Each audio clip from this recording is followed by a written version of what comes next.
So welcome everyone to our second monthly Q&A with Feeling Good Institute. And today we'll be talking to you about harnessing accountability in CBT. And we'll be sharing some tips with you, and we'll be answering some questions that were sent to us ahead of time. And then we're also going to be welcoming your questions today. And I will tell you a little bit about Feeling Good Institute and introduce the presenters, and then we'll move forward with the presentation. We'll be recording the presentation today so that we can share it with all of you. We'll add it to the workshop page in a day or two. And so if you don't want to be, in any way recorded during our presentation today, then just black out your screen and then you won't be on screen. So let me just tell you briefly about Feeling Good Institute, so you know kind of where we're coming from and what we're going to be sharing with you today. So our mission at Feeling Good Institute is to alleviate suffering by nurturing elite therapists. So Feeling Good Institute was originally started back in 2013 by a group of therapists that were mentored by Dr. David Burns at Stanford University. And our goal is to train and certify therapists in the processes of therapy that are known to lead to the best therapeutic outcomes. So those are things like the use of measurement, empathy skills, helping our patients to be more motivated and reducing resistance, and then lots and lots of cognitive and behavioral therapy techniques. The Feeling Good Institute group are really highly skilled and vetted therapists and trainers, and we all engage in a weekly system of continuous improvement using deliberate practice, lots of teaching and training and practicing and role playing. We have video-based treatment that we offer across the United States and Canada, and then we also have in-person treatment centers in New York City and the Bay Area in Canada and in Israel. And we have outpatient counseling, and then we also offer intensive therapy, which is where patients come in from out of town to do more intensive work with us, still in that kind of one-on-one fashion, but we oftentimes have people who engage in therapy for multiple hours a day, multiple days a week, in order to kind of expedite treatment. So let me introduce you to today's panelists. Let me pull up my notes. Sorry, I don't have all my intros memorized. So first, let me introduce you to Mike Christensen. Mike is an MACP RCC, and he serves as the Director of Professional Development at the Feeling Good Institute. He's a registered clinical counsel with the British Columbia Association of Clinical Counselors, and he holds a Master of Arts in Counseling Psychology. His diverse background in business, community organizations, and family support roles has provided Mike with a wide array of experience in leadership, administration, parent training, and team building. And Mike is a certified level 5 master team CBT therapist and trainer. He's currently co-authoring a book with Dr. Maor Katz on deliberate practice of team CBT. And Mike really enjoys assisting others in their growth and development to become really phenomenal therapists at Feeling Good Institute. And next, I'll introduce Zane to you. So with over 13 years of counseling experience, Zane Pierce, LMFT, specializes in therapy approaches that are humane, pragmatic, and empowering. He teaches his clients to hone their own problem-solving skills so that they can continue to reap the benefits of therapy long after therapy is over. He's a practicing team CBT therapist since 2017, and Zane studied under the mentorship of Dr. David Burns. And his experience includes providing community-based mental health, working in school settings with children and teenagers, and providing on-site therapy to Google employees. And Zane especially enjoys working with clients who struggle with relationship difficulties, depression, and coping with life transitions. And finally, I'll introduce you to Brad. So Brad Dolin, AMFT APCC, is an associate marriage and family therapist and associate professional clinical counselor at the Feeling Good Institute in Mountain View, California. Brad's previous career was in science and technology, where he did Fulbright research on evolution-inspired artificial intelligence, led software teams, and applied data science to improve health outcomes. As an associate MFT at the Feeling Good Institute, Brad has lots of experience addressing common challenges that early career therapists encounter in harnessing patient accountability, especially as a therapist who's new to using measurement and assigning homework. So Brad is looking forward to sharing with you today his own awareness of what has helped him to overcome these common challenges. I'm going to turn it over to you, Mike.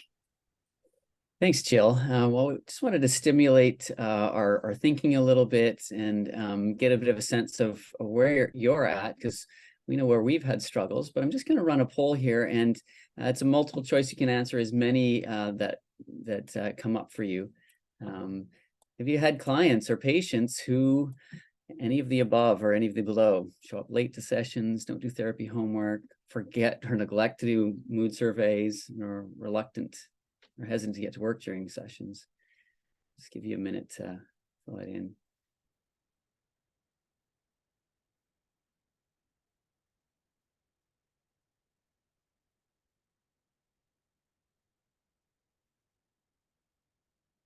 Well, I'm feeling very very validated and affirmed that Zane and Brad and I and Jill are amongst colleagues and peers here that have also shared in some of these challenges. Just give another 10 seconds to fill it out. We have almost everybody done, and share the results with you here. Well, results are pretty clear that we all have patients or clients that at times, will either show up late to sessions or even cancel sessions. The number one here is don't do therapy homework between sessions at 89%. Forgetting to or neglecting to fill out mood surveys, 61, and reluctant or hesitant to get to work, 68. So the vast majority of you have all experienced some of these challenges. And so we want to explore a little bit today what we can do about that, and try to answer your questions, and really maybe just give you a little bit of a taste of how we handle some of these situations. And so some of the challenges that we faced include the things that we've polled here: patients that don't complete homework, or they forget, or are reluctant to fill out surveys. Sometimes the challenges are in us, right? We don't want to come across as kind of demanding or scolding, and so we can be hesitant to keep them accountable for that. And other times, there may not be other options that are available to send clients or patients to. And so then what do we do in these situations, right? How do we keep them accountable if there isn't an option to send them to another therapist? Well, a few tips, things to keep in mind as we think about how to keep patients accountable. The first is we aim to start with setting the expectations early. I start doing that during the 15-minute consultation, giving them the real clear direction that I do require homework and I require filling out surveys. And so we want to be real clear up front. And that really leads to number two is the more clear and specific you are with what you require and what you can deliver, the better chance you have of being able to keep them accountable. Thirdly, we want to provide a sense of hope when we're keeping them accountable. It's not so much a demand as an opportunity. And then the last tip is making sure that we're giving our patients or our clients the full agency to choose from the options that we're laying before them, that it really is their direction that they're setting, not necessarily ours, but we're being clear about what the options are so they can choose from them, not trying to persuade or push or, motivate them in one direction. And so there's a few skills that we use in team CBT that help us to keep them accountable. The first is what we call dangling the carrot. We instill hope by offering something tangible the patient will value if they engage in the work. Either it's a powerful resource, a method, a tool, or a desired outcome, some success in obtaining their goals. Even the opportunity to work together, knowing they're not alone, that you're going to go through the process with them, can be an opportunity to instill that hope for them. The second is what we call the gentle ultimatum. And this is where we're clarifying in a gentle and open way what's required to obtain that result. And this is that clarity that we're looking for. You want to be really really clear on what the tasks will be, what are we going to ask them to do in order to reach their goals? It might be written homework. If there's anxiety, for me, I almost always use exposure. Could be taking responsibility if it's relationship issues, maybe doing some additional reading, some reading homework, listening to podcasts, some behavioral exercises. We need to be putting forth with our clients or our patients what it is, so they know what they're choosing from. And then delivering that in a gentle way, not a demanding way, but in a gentle, open way. The third component is bringing that with the spirit of open hands. It's not our job to convince them to change. If we're trying to persuade people to change, I don't know about you, but people that try to change me and say, oh, you need to do this or you need to do that, I tend to push back and say, I don't need to do anything that you're telling me to do. And so we want to be very open hands. Or if they give options and say, oh, you could do this or this, and here's the results, here's what's going to take, are you interested in signing up? So we present the options and then allow them full agency. We do that in a respectful and genuine way, avoiding pressuring or leading or guiding, so that when they choose, we know it's their idea, that's they're driving the bus, is one of the ways I say it. And then lastly, knowing what our fallback position is. What will we offer our patient as an alternative if they choose not to do the work, if they choose not to adhere to our requirements? And so that might be a referral to somebody else who doesn't require the same things we do, right? Maybe there's a therapist who doesn't use the testing before and after each session, or doesn't require homework, and we could refer to them. It might be supportive listening for a number of sessions and then getting to work, or it could be working on a different problem that doesn't have the same requirements. And finally, one of the options is even taking a break from therapy until they're ready. I offered this to somebody the other day. They were really busy, had a lot of things going on in their life, and so I suggest, well, I wouldn't want to pressure you or make you feel like you're being guilted into doing this work, and maybe it would make sense for us to take a little bit of a break, and then once this season of your life is through, then you'd have that time and energy to focus on the therapy homework, and doing that in a respectful, open way. And so we wanted to get to some of the questions that were posed to us earlier on, and maybe Jill, I'll draw you back in to lead and guide, so we can bring Zane and Brad's brilliance to the fore.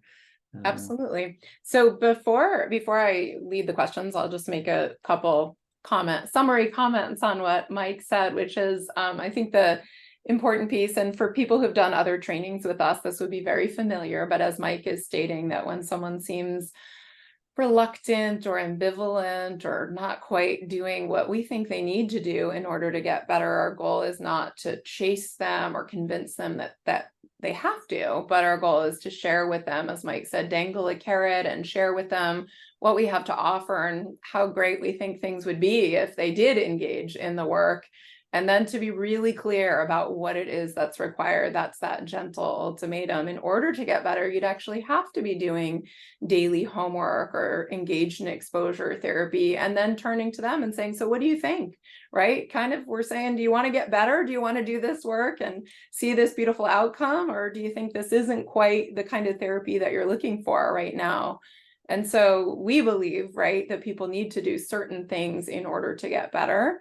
But we're leaving the choice up to them. Do they want to do this kind of work and see those results? Or do they feel like, no, now isn't the time. I really can't commit to this kind of therapy. And then we're kind of going to gently, let them go. And as Mike said, how you let them go depends on the nature of kind of your work environment or what you have to offer. But essentially, we are making it clear that if patients do want to get better, they actually are going to have to, do the work required.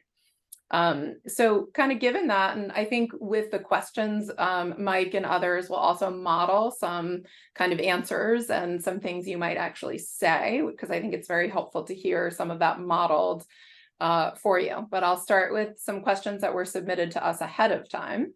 And then also please send me your questions in the chat box. Questions you have, difficulties you face in keeping your patients accountable. Again, whether that's that they show up late or they try to see you once a month instead of weekly, or they don't do their homework, etc.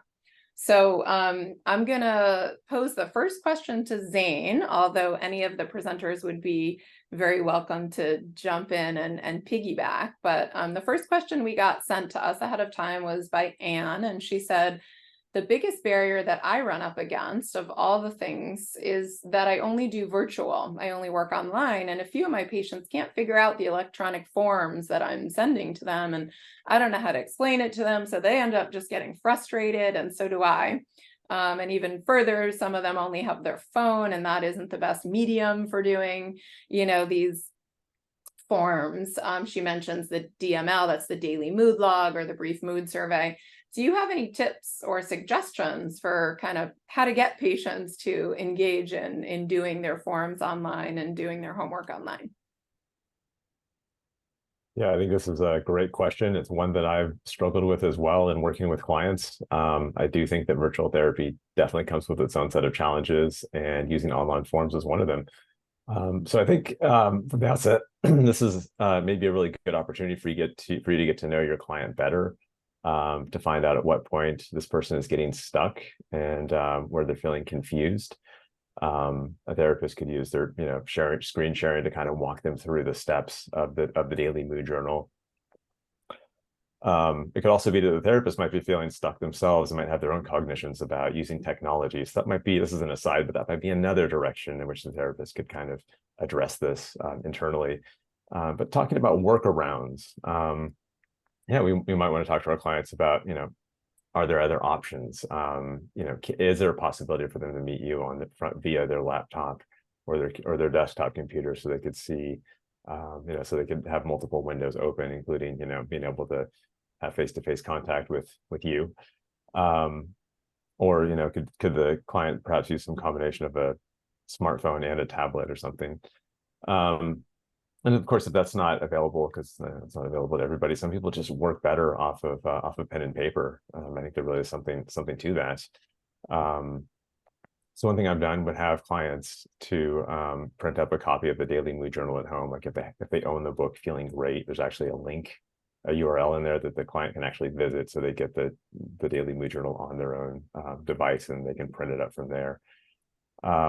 Or if you really want to go kind of old school and add another layer of accountability, you could actually treat it like as if you were in office, but instead of handing the client the forms, you could send them to them via the postal service, and then they would be without excuse, because they would have the documents in their hands. I've had one client who really preferred the daily mood journal, the printed form.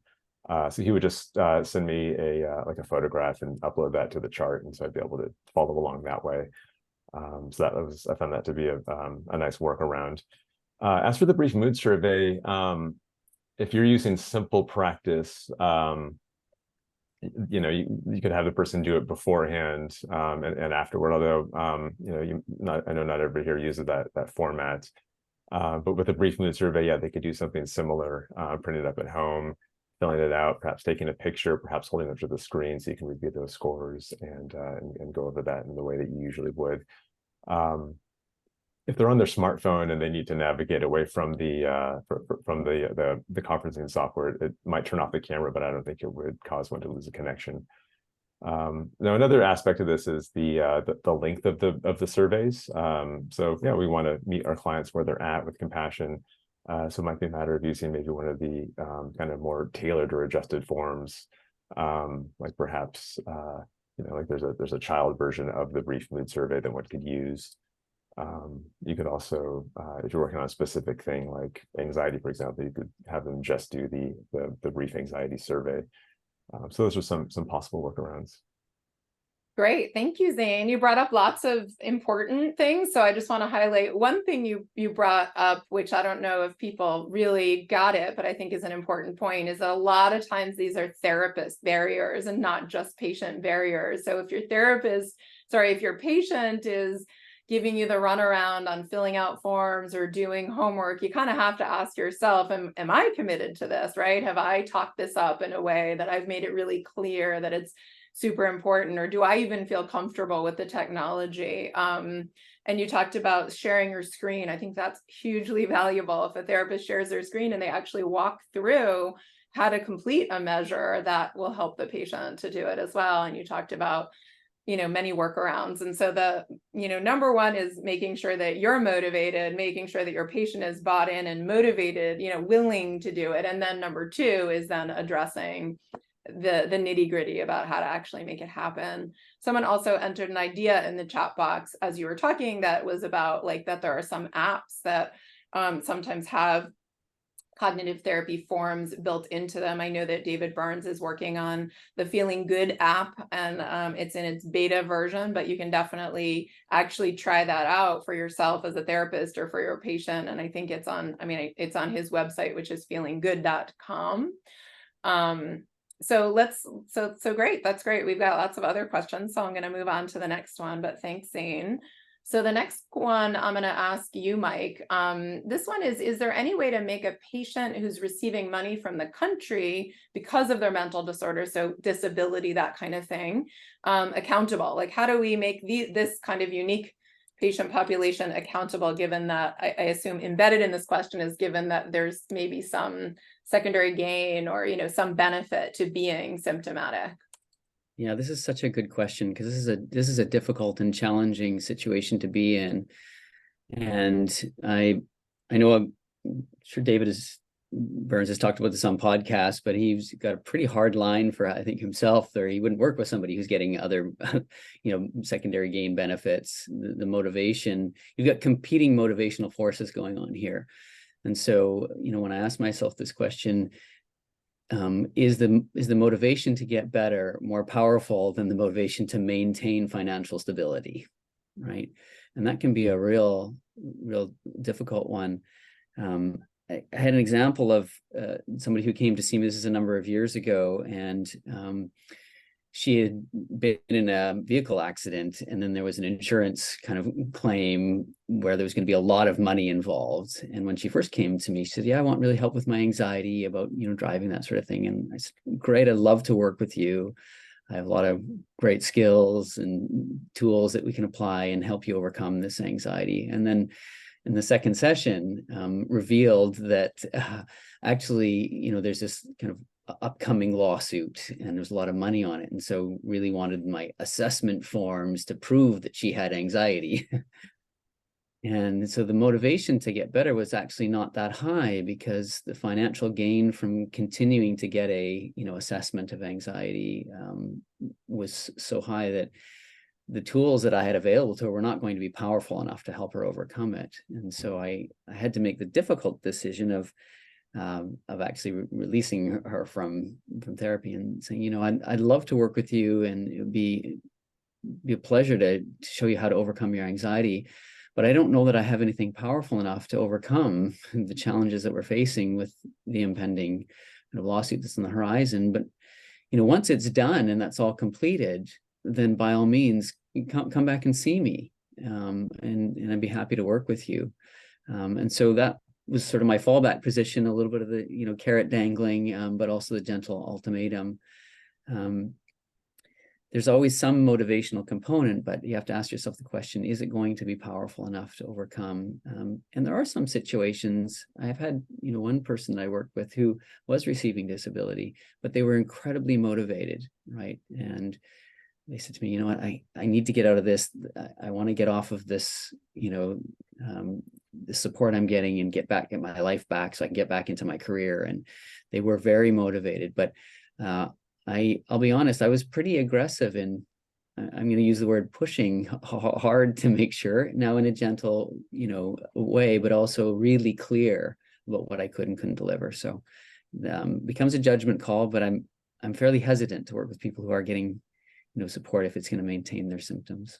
Absolutely. And, another idea even is we have a tool, and not everyone would be familiar with it, but a decision-making form, which is kind of like a sophisticated cost benefit analysis. And we might be asking them, do the costs what are the costs and benefits of essentially maintaining your disability and continuing to collect disability, or the lawsuit, et cetera, and what are the costs and benefits of option B, which might be like overcoming your anxiety, working hard in therapy with me and overcoming your anxiety. And something like that would be a very respectful way of asking a patient to really look at what are the benefits of the status quo, right, versus the benefits of change. But I think the bottom line is essentially saying it must be addressed, right? We can't ignore this because it's a really significant motivator for maintaining the symptoms, essentially, the financial piece of it. But it doesn't mean we couldn't work with someone if they really seem sufficiently motivated to overcome their symptoms. Yeah, 100%. So that's great. Let's move on to the next one. We've got, I think, 6 questions that have been posed, and then I have a bunch more in front of me too that you guys have been sending in. So please keep sending them to me in the chat box. So let's see, I'm going to ask you this one, Mike.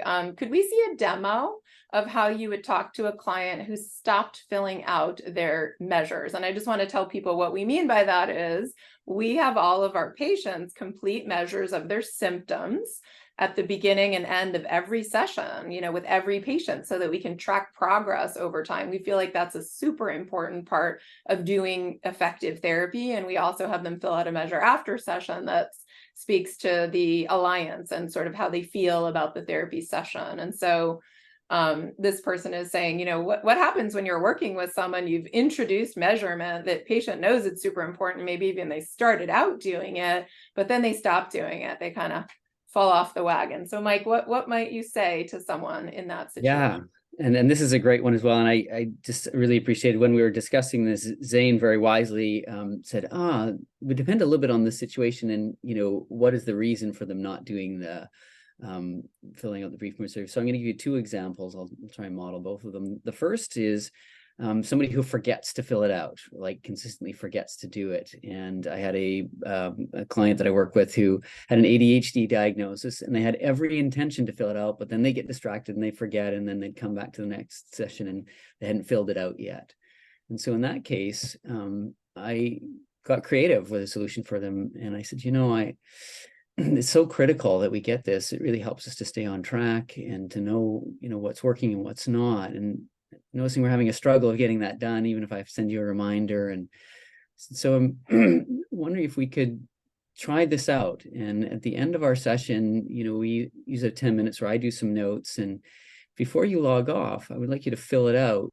And I'll be online, you'll be online, you're filling out, I'll be doing my paperwork. We'll just be together. We won't actually be talking, but you'll be filling out the survey, the after session survey right then. And that works great. And then we found this pattern that worked for them. And so it was a little bit of creativity because I could have been very demanding, and that pressure probably would have made it less likely that they'd fill it out.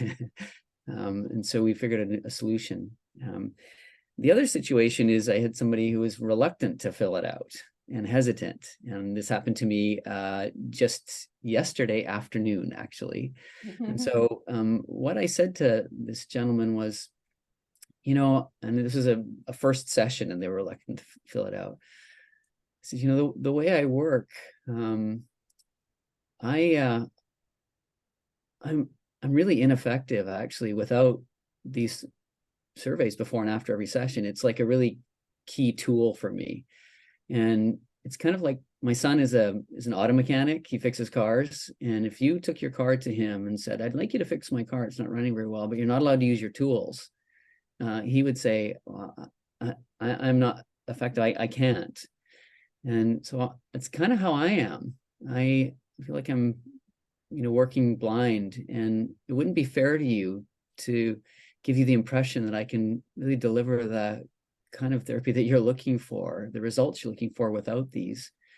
And so it's critical that we have them filled out. And if you're finding there's some barriers that are getting in the way, then, let's talk about it right now. But I'd like you actually to fill the before session right now before we get into our session. And then, afterwards, fill it out afterwards. And if there's difficulties, we can work through that together. But it wouldn't be fair to you for me to continue our work together without doing these. So that's how I would address that. Okay, fantastic. Yeah, it's like we're not chasing our patients to do them, but we're really clear that if they want to work with us, they'd have to be willing to do this because we see it as so crucial to doing effective therapy. And so there's a question that came in from the audience that's kind of, I feel like would be a nice little place to put it in, and then we'll keep going with the other questions. Someone said, and I love the honesty here, but how do I hold myself accountable to all the tools and not just fall back on emotional support? And I love the honesty because, like I said, I think that keeping your patients accountable also actually the number one thing is, are you willing to hold yourself accountable, right? And so kind of is attached to what Mike just said, which is, if you really believe in the power of these tools to help your patients to get better, and you really want your patients to get better, then you kind of need to be bought into the process, and then you hold yourself accountable and you also hold your patients accountable. And I'll ask if you guys have any answer to this question, but the question is, how do I hold myself accountable to all the tools and not just fall back on emotional support? And my thinking is that you first need to do your own kind of decision making, your own cost benefit analysis, right? It's a question of your motivation. Are you kind of willing to do the extra work that's involved as a therapist, to assign homework, to use measures, to use methods, and to think to yourself, do the benefits of getting my patients better rapidly, not burning out, really helping patients, those outweigh the costs, which is it takes me a little bit more time. I have to kind of prepare ahead of time for my sessions. I have to, go to workshops and seminars and learn tools. And if the benefits outweigh the costs, then I think holding yourself accountable to using the tools is not, the how-to is not as hard. It's the, do you really want to? That I think we have to ask ourselves. But do any of you panelists have anything to add just, to that question? Yeah, I'd like to add a few words to that as well. I think one thing that I found really helpful is to kind of not force myself to have to think about it every session, by baking in like a rhythm and a routine, so that the like last session's homework gets discussed at the beginning of the session along with the forms, and then we make sure that we're decided about next week's homework at the end of the session, and that goes into the notes in a very specific place. So I think kind of just making it automatic in that way is really helpful. And also reminding myself of the distinction between niceness versus kindness. It can feel kind of nice in the moment to just say, oh, I know you've got a lot on your plate, like, let's just skip it for the next week or two. But that winds up being really unkind to the client, because you're depriving them of therapy that's going to be effective. I love that. So well said, Brad. So should we move on to the question number 4? Let's see, I'll ask this one to you, Zane. But how do I ask my patients to do homework without seeming demanding or seeming to scold them? What can I say when they tell me they didn't have time, or when they say, my other therapist never asked me to do homework? Right. So another wonderful question. It's kind of a 3-part question, so I'll speak to each aspect. So the first one about how do I ask them to do homework, without it seeming demanding or seeming to scold them. See, I don't really like the word homework. I usually call it self-help assignments. So my point is, I think practice and language is important, especially knowing your client's relationship to homework. But yeah, I think if a therapist has a fear or real concern about coming off as demanding or seeming to scold them, and I think that's why we have the evaluation of therapy session that we can fall back on and see if that's really what the person is telling us. Are we coming off as scolding? That would be a great and very illuminating conversation to have. To see if your client is actually seeing you as acting demandingly or controllingly. Or could that just be sort of in the therapist's mind? So if this is a real concern, and you're trying to get away from, language that sounds demanding or scolding, one can actually write a script in which you're assigning a client, a self-help assignment, and writing that using really client-centered language, and keep revising it until you feel like you have something that you're really satisfied with. Let it pass to a client for some feedback. And I know this is a new skill for some, so it might feel like you're developing a muscle. but you're really at the end kind of treating these self-help assignments as if they're, you know, a vital part of therapy. They're a given. They're built in. It's part and parcel of doing effective therapy. And again, this might be another example of, you know, a therapist's cognitions interfering with their ability to build self-help assignments into the therapy. Like if I ask my clients to do, you know, this is homework, you know, they'll see me as being mean. You know, someone could do a daily mood journal on that, or a cost benefit analysis, one of the other tools that was mentioned. And then there's the aspect of the question, I didn't have time. Well, a lot of times, at least in my case, when I'm not interested in doing something, I don't really make time for it. If I don't see it as valuable, I don't make time for it. So this could be another really fruitful discussion with your client to help you understand where they're coming from and to connect with them more. You know, could this be due to the client having a practical problem? Like maybe they tend to procrastinate, do things last minute, as opposed to really building in the self-help assignments throughout their week between sessions. Perhaps they've forgotten the rationale as to why it's important for them to do that. Maybe their ADHD was mentioned earlier. Maybe they're having some real problems with disorganization. That's a problem that you can either coach them to solve or help them to solve. Sometimes clients see the assignments as being too difficult, right? And so sometimes we as therapists, it's on us to give the client something at which they can succeed. So those are all kind of, I think, things that I really keep in mind, you know, when addressing the practical sides. Of course, there's also these kind of psychological issues that come up from time to time, like the client might be making negative predictions about the homework, maybe telling themselves, yeah, if I do this, it's not really going to work. They might be struggling with hopelessness. Those are all things to be addressed as well. Or perfectionism. Sometimes that rears its head. So those are also, you know, barriers, obstacles to kind of keep in mind. So at the end, I think, well, you know, as you're having these conversations, one is also really dangling the carrot as well, as to, you know, providing like information as to why these self-help assignments are indeed going to be valuable to the client of therapy and make therapy more, you know, faster and more effective. Yeah, and then we've got the other question. My therapist never asked me to do homework, and I think we can kind of take this back to the beginning of the slideshow and just make this as part of your informed consent. You know, you're telling your client, you know, from the very beginning, like this therapy is going to involve you doing, you know, some kind of effort in between sessions. Is that something that you're willing to do? Is that something that you're feeling, you know, like you can do?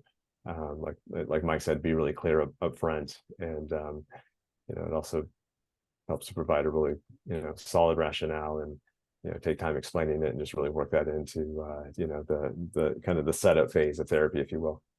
And I had one additional thought, and I just so appreciate how you thematically keep coming back to what can we do as therapists and what is our responsibility. And one of the things I do early on is say, I am demanding. and I do that in a little bit of a carrot dangling way. And I'll say, you know, when I was an athlete, I was a fairly high level athlete. I had a coach who was very demanding of me. She would push me really hard, actually. And the message that she was sending to me was, I believe in you. And I wouldn't want to deny you as my client of that, because I believe in you too. And so there's times when I can be a bit demanding, and I'll never, you know, ask you to do something you're not agreeing to. But at the same time, I want you to know right up front that the people that I've worked with, I just worked with some remarkable people who are stuck, but they're incredible and phenomenal what they're able to do. And I want to give you that opportunity as well. So that's one way I work with that. Yeah, I love that. And again, it is dangling a carrot, which Mike talked about, right? It's kind of incorporating the dangling the carrot with the gentle ultimatum, the kind of, I would love to work with you, and I think we could do this incredible work together, but that would require you to do A, B, and C.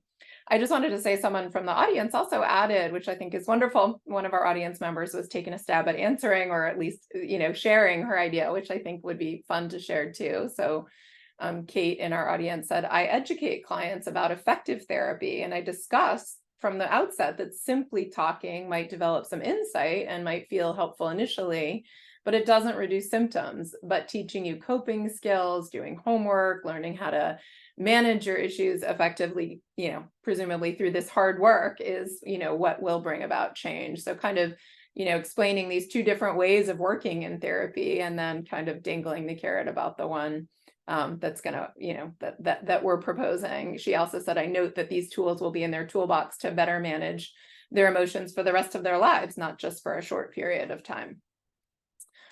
Okay, so let's move on. Brad, I'm going to invite you to answer for us this next one. So what challenges does the therapist face in holding patients accountable? I know you feel very familiar with this from your own work. And how can these challenges be surmounted? Yeah, so Jill, you mentioned earlier that like so much of this comes down to like our own internal struggles. And so I really want to speak to that, especially from my perspective as a more newly minted clinician who's more recently had to face, my first encounter asking a client to do homework or to fill out forms. And one thing that's felt really helpful to remind myself of is just the value of empathy and leading with empathy. And our clients may be feeling, and they may even say that, we're asking a lot of them. And so to me, it feels really important to agree with that, because we totally are. The homework could be inviting the client to face their biggest fears. And some of those forums ask the client to share, their thoughts about therapy, even if they're feeling like really angry and frustrated. So I think it's so important to invite those feelings, acknowledge those feelings, and that can kind of help me feel like we're on the same side. I'm not asking them to do something that I wouldn't want to do myself. The second thing is, I think it's been really pointed out so much, and there were some beautiful demos of this as well, but just really kind of emphasizing to myself and reminding myself that I'm not demanding something from the client so much as I'm inviting them with open hands to do something. And so this is like a way I know how to help. I know it'll be really effective if you can do this, and just kind of really making something available. And that just helps me feel like we're in a much more equitable position. The other thing that feels really helpful too, when we're thinking about homework especially, is just the idea of making this a collaboration. And so, maybe there's a behavioral activation that you feel like would be helpful for depression. And so, if you have a keen ear to what the client's saying and you recognize certain passions or interests that they've mentioned, that could become the homework. Oh, they mentioned pickleball. Maybe instead of just kind of a cookie cutter, like go on a walk and do some exercise, maybe the invitation could be used to something that they've mentioned. And that feels like it's more kind of helping the client to recognize something that's valuable for them. And then just, I know from like the newer clinician perspective as well, I can feel a tendency to want to retreat if I sense some ambivalence on the part of the client. Or I could feel like I'm being invasive by asking these questions on the forum. And for that, again, it's helpful for me to remember this difference between niceness and kindness that I mentioned before, and also that you can't really reliably improve what you're not measuring and working on. So again, it comes down to like letting the client know that that this is something that we're doing because it's helpful.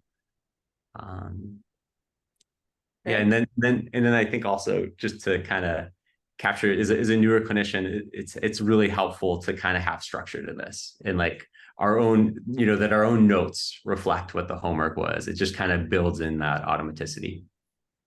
Wonderful. And Brad, I'm just going to keep it rolling with you. What important differences do you think there are between clients in terms of what is helpful, or potentially the opposite, what might be harmful in harnessing accountability? Yeah, so I think Zane's answer touched on some of this, just the idea that not every client, for example, is going to be able to fill out the online forms, and everyone's going to have their own learning style and preferences and attention span and resources available. And so it's important, if the client's not comfortable with technology, maybe writing with pen and paper is going to work better. Or maybe they don't love to read, or that's a challenge for them. And so there might be podcasts or videos that one can send them to kind of help them digest material. Or maybe they love music, and that could be incorporated into the assignments. So I think, just being really kind of custom and creative can be really important. I also think, one important difference I've noticed with clients is that they're all motivated in different ways. And so for some clients, they really like to have a very achievable bar, and then they like to smash through it. And it can be intimidating if the bar is set too high. For others, that would be boring, and they really want to have a kind of like really like a stretch goal, and that's very motivating. Some clients are motivated by check-ins. They really get something out of like sending a text message to me, on a regular basis about how their habit is going or how the homework's going. And then I'll send them a quick message back. Or sometimes maybe a client could work with an accountability partner in their life to kind of check in outside of therapy. Spreadsheets are another useful tool. We can have shared spreadsheets and kind of keep all the PHI safe and separate. So that can be a helpful way. There's something called the Seinfeld strategy, which can be really helpful in supporting, Seinfeld strategy. Maybe I don't know if we have time to explain it, but for folks who are interested, go ahead and Google it. It can be a cool approach just for kind of keeping a habit going. Okay. Yeah.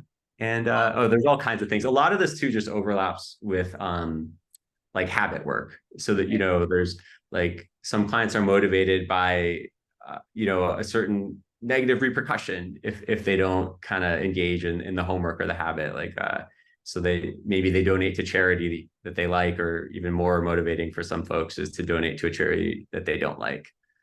And I love, Brad, what you're saying. You can even ask a patient. I mean, again, it starts with the therapist being willing to dangle the carrot and use the gentle ultimatum. But I think this is more about like what once a patient is committed and doing work with you, you can creatively collaborate on what is it that's going to help you to stay on track. And that might be a conversation with the patient about, what do you find rewarding? What do you want to do to reward yourself for doing the good work this week? Or, do you need to have some negative consequence for not doing the work this week? That kind of thing.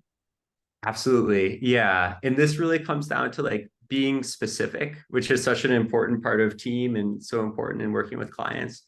And I think it works as well on the kind of identifying potential challenges or problems. So sometimes I'll assign a homework, and the first question I ask is like, what might get in the way of you doing this? And we can even write down like, what are the potential problems that come up? And then how are you going to solve those? And then maybe the homework doesn't get done and we discover some new problems. And instead of that just becoming like a pain, we're actually kind of just like building out like a how-to manual of things that can come up and then how to address them. And I think it's really the specificity that helps there. Great. Thanks so much. And I'm going to read a couple questions now. I have a few people who asked sort of a similar question, so I'll just pick one of the ways in which it is phrased. But the question is something around, if a client comes in with a particular issue and you have collaboratively agreed on a treatment plan, but then they move the target every time they come in, and they switch issues. So homework actually becomes obsolete because the homework they did last week is not related to the issue that they're bringing in to you this week. And I'm going to take a stab at answering this question, and then I'm going to ask you guys to add your 2 cents, or we'll move on to another question because I have plenty and we're running out of time. So what I would say is, again, this has something to do with the way that you structure therapy. And I think this also, to me, is what I expect from my patients in therapy. So I let patients know that actually, in order for us to really make progress in therapy, we'll need to kind of pick one thing and work on it consistently until you're feeling better, right? So I'm going to teach you tools and strategies and methods, and we're going to see change over time. And so if a patient comes in with multiple problems, a relationship problem, a habit, anxiety or depression, and we're going to pick one of those things, that specificity, and we're going to try to work on it consistently over time. So if a patient comes into me to session and they start talking about something totally different, I am going to empathize a little bit, and then I'm going to stop them. And I might even do this and say, I'm just going to stop you for a minute here. And I want to kind of check in with you. What you're bringing up today is really different than what we talked about last week. And I want to share with you that in order for us to really make progress and help you with your panic disorder, we'd need to get back to that and work on that today. And So it would be my preference, like I'd vote for us kind of going back and doing the work from last week, going over the homework. And how does that sound to you? So I'm going to try to keep my patient accountable actually to staying on track and continuing the work from session to session. Now, I acknowledge there will be times where a patient would be in crisis or something really acute comes up, and then collaboratively we decide together to focus on that. But the key word there is like we're deciding. It doesn't just happen. We don't happen to spend session after session bouncing around. We have a real specific conversation where we say, hey, what are we going to work on today? And there are consequences. If we switch topics every week, we're never going to make any progress, right? So again, it's about holding your patients accountable. Anything any of you guys wanted to add to that? Yeah, I would just concur completely, Jill. I had somebody just the other day I was working with, and we've been working on procrastination, but they were doing really well, and we were kind of nearing the end of it. And so we put a little bit of a bow on it and then shifted to more mood work. Then I said, and so next week, I'm just going to check in with you for 5 minutes on how the procrastination is going, but then we'll stay focused on the mood work. So even though we shifted from one to the other and we decided to shift one to the other, we still acknowledge that it was there, but weren't going to dedicate time to it. And so that's one way you can do it, depending on where they're at. Now, if there was still a lot of procrastination going on and other things, then I would have definitely taken your approach, Jill, which is to say, that'll really set us back. We'll have to kind of restart, and which would you like to hone in on? And if we find this as a pattern, then we may notice there are some other things we need to address in this. So yeah. Great.